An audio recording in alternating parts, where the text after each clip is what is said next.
Assalamualaikum warahmatullahi wabarakatuh. Nama saya Keanu Ryan Harits dari kelas B D4 dengan nama bagus Hago 37.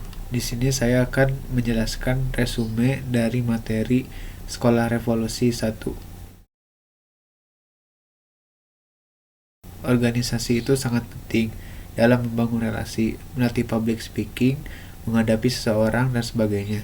Organisasi adalah sekumpulan orang yang memiliki tujuan dan visi yang sama.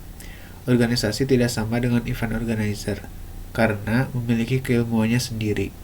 Poin-poin organisasi yaitu job design, control and change of command, dan plan and goals.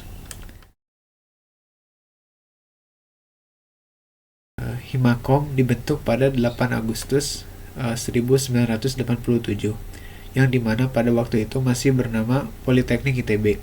Kemudian logo Himakom diganti pada tahun 2005 setelah mengganti nama menjadi Politeknik Negeri Bandung. Komunikasi adalah bagaimana kita memberi, menerima, dan menyampaikan informasi dengan tepat. Proses komunikasi antar kakak tingkat dan adik tingkat bisa disebut regenerasi organisasi, yang harus dilakukan untuk melakukan regenerasi dengan baik adalah purpose and vision, kedua leadership, ketiga culture and values, kemudian stakeholders, lalu product, service and supply chain, selanjutnya build environment, infrastructure and IT, dan terakhir land use and communities.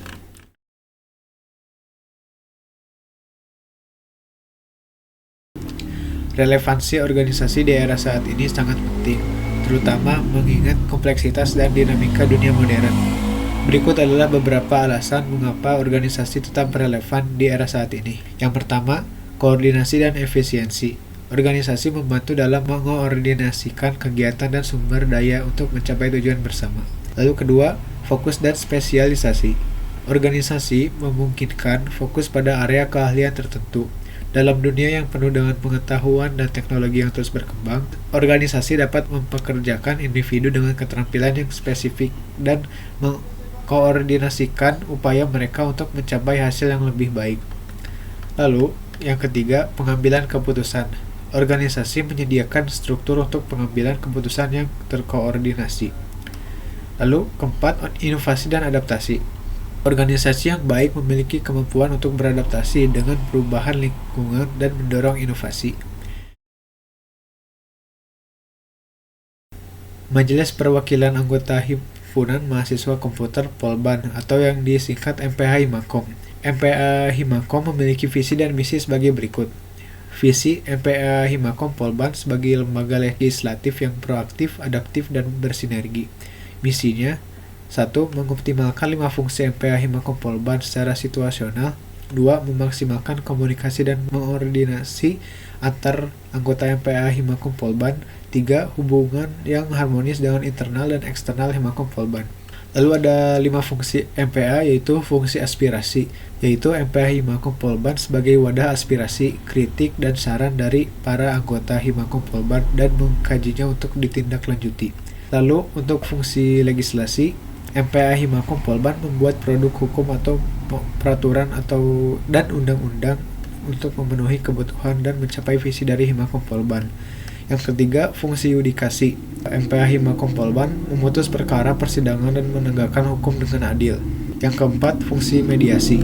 MPH Himakom Polban sebagai penengah dari suatu penyelesaian konflik yang timbul di Himakom Polban untuk mencapai solusi yang diterima oleh kedua belah pihak. Yang kelima, fungsi pengawasan. MPH Himakom Polban bertugas mengawasi seluruh kegiatan yang dilakukan oleh Badan Eksekutif Himakom Polban dan memastikan produk hukum bisa dijalankan dengan baik.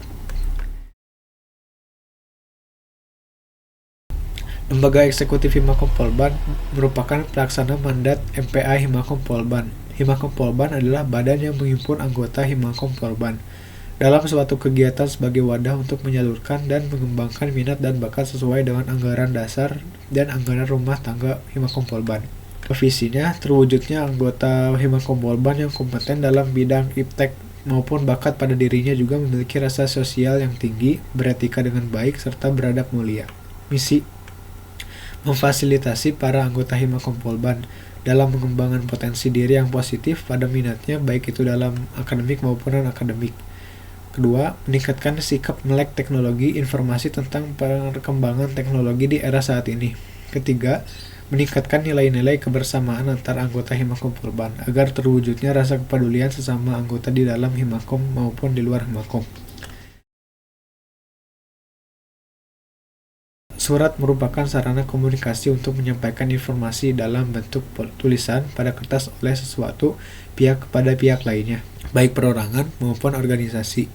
Fungsi dari surat adalah sebagai berikut. Pertama, sebagai sarana komunikasi untuk menyampaikan pemberitahuan, permohonan, atau permintaan, perintah, pernyataan, laporan, dan sebagainya. Kedua, sebagai alat bukti tertulis yang memiliki kekuatan hukum. Ketiga, sebagai alat untuk membantu mengingat suatu kejadian. Keempat, sebagai catatan atau dokumentasi historis untuk keperluan kegiatan.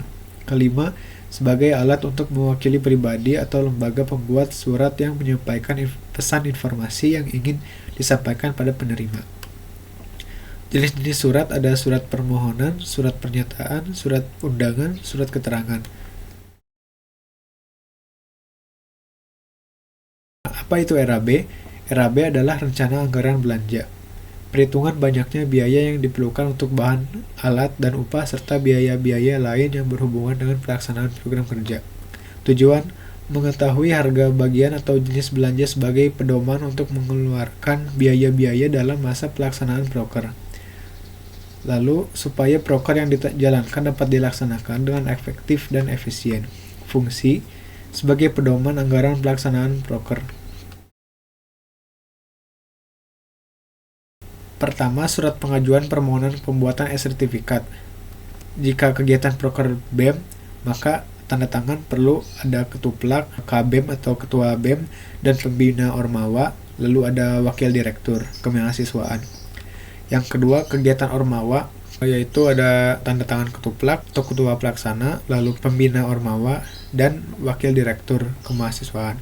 Jika kegiatan jurusan, maka tanda tangan ada ketua pelaksana, pembina Ormawa, dan ketua jurusan, lalu ada wakil direktur kemahasiswaan.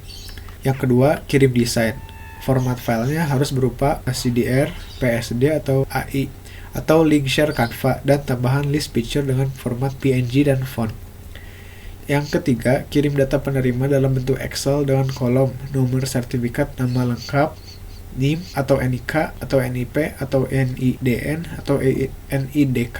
ILKA pihak luar dapat dikosongkan. Jabatan sebagai peserta atau narasumber atau panitia dan lain-lain. Cukup sekian pemaparan materi dari Sekolah Revolusi 1. Mohon maaf jika banyak kekurangan. Wassalamualaikum warahmatullahi wabarakatuh.